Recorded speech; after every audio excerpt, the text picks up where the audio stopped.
알아두면 쓸모있는 변호사들의 뒷담화. 안녕하세요. 한 변호사 함철성 변호사. 배 변호사 배양미 변호사입니다. 전세 사기라는 말이 회자된 지가 벌써 몇 년째인데 아직까지도 성행하고 있죠. 오늘은 일단 전세 사기에 대해서 낱낱이 파헤쳐 보도록 하겠습니다. 네, 전세 사기 때문에 이제 전세 얻는 것까지 어렵다 이런 말들까지 나오고 있고요. 실제로 사회 초년생이나 신혼 부부들이 정말 아껴서 모은 1억, 2억 이런 돈들을 전세 사기 당해가지고 한순간에 날리고 거의 때로는 인생을 포기하기도 하고 굉장히 좌절하는 그런 사례들이 지금도 수시로 소개가 되고 있습니다. 그래서 일단 전세 사기가 일단 발생하는 전형적인 사례라던가 전세 사기를 막기 위해 계약 전에 꼭 확인해야 할 서류들, 정부에서 새롭게 발표한 정책들에 대해서 한번 깔끔하게 정리해 보도록 하겠습니다. 배 변호사는 이 업무하면서 전세 사기 상담한 적이 있어? 네, 아무래도 전세 사기가 워낙 사례가 많다 보니까 사기로 형사적인 거라든가 민사적인 거라든가 사건 진행하거나 상담한 사례가 많은데요. 그 중에서 가장 기억에 남는 거를 말씀드리자면 최근에 지금 신탁부동산 전세 사기가 워낙 지금 이슈가 되다 보니까 신탁부동산 전세 사기 관련해서 진행했던 건이 있어서 설명을 드려볼게요. 그 시에 있는 공동주택 관리과에서 이거 전세 사기인 것 같으니까 한번 좀 봐달라고 해가지고 이제 저희 쪽에 여러분이 상담을 같이 오셨고요. 피해자가 대충 한 30-40명 정도 되는 그런 사례였습니다. 보통 아파트를 지을 때 건설회사에서 그 땅이나 건물을 내 이름으로 해서 건설을 잘 하지 않고요. 땡땡땡 신탁 이렇게 돼 있는 신탁회사 이름으로 땅이랑 건물 등기를 나중에 이렇게 해놓으면서 대출도 받고 그래서 아파트를 많이 건설합니다. 그래서 이 아파트가 신축 아파트였고 규모가 좀 작았어요. 한 동만 있는 그런 아파트였고 건설회사는 좀 작은 건설회사였는데 그 건설회사가 이제 분양이 안 되니까 이제 임대로 하겠다고 대대적으로 광고를 하면서 여기 아직 신축 아파트여가지고 등기 명의가 신탁사로 돼 있는데 실제 소유자는 우리다. 법인이고 하니까 믿고 여기 신탁사에서 다 동의했으니까 우리랑 전세계약을 맺자. 그래서 그 건설회사하고 전세계약을 맺어서 전세금을 다 주고 들어가 살았는데 알고 보니 실제 등기 명의자인 이 신탁회사는 전세를 하는 줄을 몰랐던 거죠. 실제 몰랐는지 모른 척 한 건지 모르겠지만 어쨌든 몰랐고 그 결과 거의 한 30세대, 한 40세대 정도가 다 지금 전세보증금을 못 돌려받고 그 신탁회사가 나가라 그러면 나가야 되는 상황에 몰리게 됐습니다.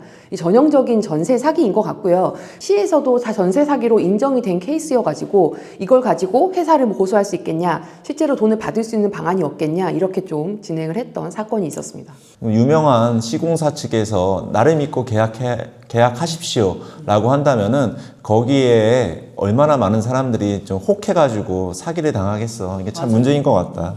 근데 정말 여러분들 아셔야 되는데요. 전세 사기는 나름 꼼꼼하고 법을 잘 안다고 하는 사람도 당하기 때문에 일단 가장 중요한 핵심 포인트부터 분명히 차근차근 짚고 넘어가셔야 될 것 같습니다. 그래서 일단 전세 사기를 안 당하려면 가장 기본적인 포인트는 등기부 등본을 꼭 떼어보라고 말씀드리고 싶습니다. 부동산에서 이제 전세 계약을 할 때 기본적으로 등기부는 요즘 거의 다 떼어주는 편이거든요. 그래서 처음에 계약금 낼 때 먼저 등기부 떼서 확인하고 그 다음에 마지막 잔금 치르는 날, 그 마지막 날이죠. 그날도 당일날 기준으로는 등기부를 떼서 지금까지 그 계약하고 잔금 낼 때 사이에 별다른 변동이 없다는 것을 이제 확인을 시켜주는데요. 실제로 이제 등기부에 나타나지 않지만 그 집주인의 세금 체납이라든가 아니면은 현재 빚이 많은 상태, 이게 이제 어떤 식으로 영향을 주는지 좀 설명을 드리면은요. 예를 들어서 1억짜리 아파트에 제가 전세보증금 9천으로 들어갔어요. 근데 얼마 있지 않아서 그 집주인이 이제 그동안 빚이 많아가지고 국세 체납이랑 이런저런 압류 같은 게 들어와서 결국은 그 아파트가 경매를 넘어가게 됩니다. 실제 1억짜리 아파트가 경매 넘어가면 1억의 경매가 되는 경우는 거의 없죠. 여러 번 유찰이 돼가지고 실제 가격이 한 8천 정도에 낙찰이 됐다고 보면 내 전세보증금은 한 9천인데 경매에 들어간 돈 한 500 빼고 우선순위 세금 한 500 빼고 나는 실제로는 7천만 원 정도만 받고 나와야 되는 거거든요. 그러면 전세보증금 9천 중에서 2천은 날아갔다. 이렇게 보시면 됩니다.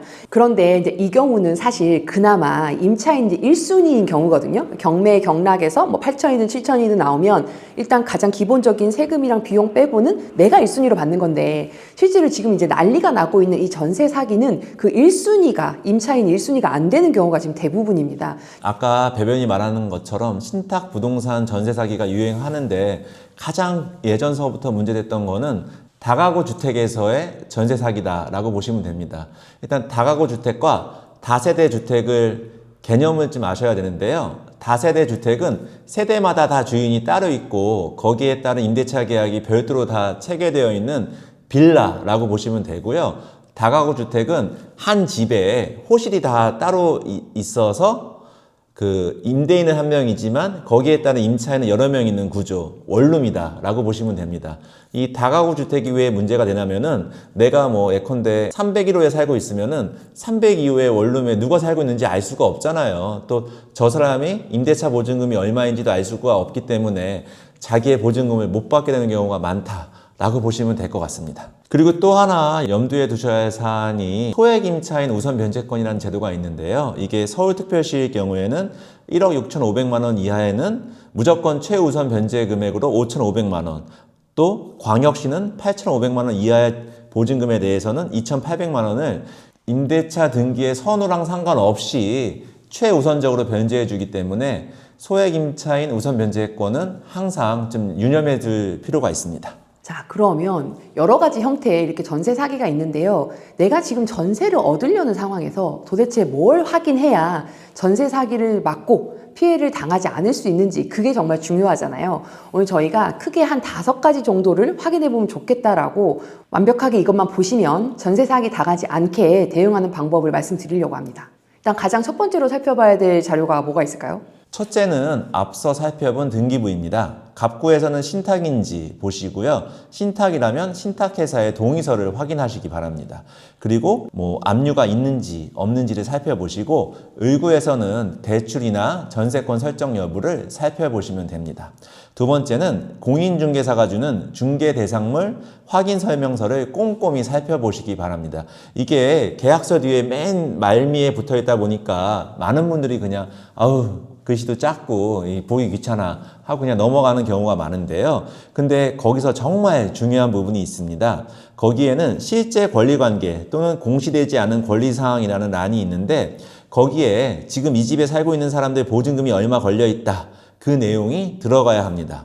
그 부분에 선순위 임차인이 있다고 적혀 있다면 여러분들 사기당할 뻔하는 순간이었다라고 생각하시면 됩니다. 만약에 거기에 이렇게 어떤 금액이 써져 있는데 실제로 나중에 확인해 본 거랑 다르다면 사기이기 때문에 그것도 계약을 하지 말아야 됩니다. 그래서 공인중개사무실에서 설명해 주는 내용만 믿지 말고 나 스스로 그 부분을 좀 체크해 봐야 되고, 거기에 뭐라고 써졌는지가 뭐 피해를 일단 안 입어야겠지만 피해를 입고 나서 전세 사기가 되냐 안 되냐를 결정하는 근거가 되기도 하니까요. 그 점 잘 보셨으면 좋겠고요.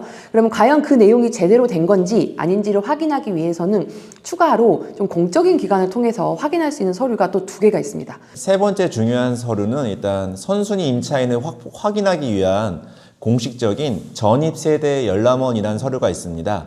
그 집의 전입세대가 몇 가구이다 라는 걸 보여주는 건데요. 주민센터에서 발급받을 수 있습니다. 근데 이게 워낙 개인정보다 보니까 이 경우에는 집주인이나 현 세입자는 되지만 집을 막 지금 얻으려고 하는 세입자들은 뭐 발급받기가 좀 어려운 게 사실입니다. 근데 이 경우에는 당당하게 집주인에게 요구하시기 바랍니다. 그래서 그 전입세대 열람원이랑 같이 거의 세트처럼 확인할 수 있는 게 확정일자 부여 현황이라는 서류가 있는데요. 좀 용어가 어렵죠, 2개 다. 근데 이건 이제 등기소에서 확인할 수 있는데 이거 역시 그 관계자 아니면 뗄 수가 없거든요. 그러니까 이 2 서류는 계약을 할 때 공인중개사를 통해서 또는 집주인에게 요구를 하셔야 되고요. 만약에 아우 뭐 그런 걸 보려고 그러냐, 뭐 나 못 믿냐 이러면 한 변호사, 배 변호사 영상을 봤더니 이거를 꼭 떼어보라고 한다. 이거 안 떼어주면 전세 사기라고 그러더라.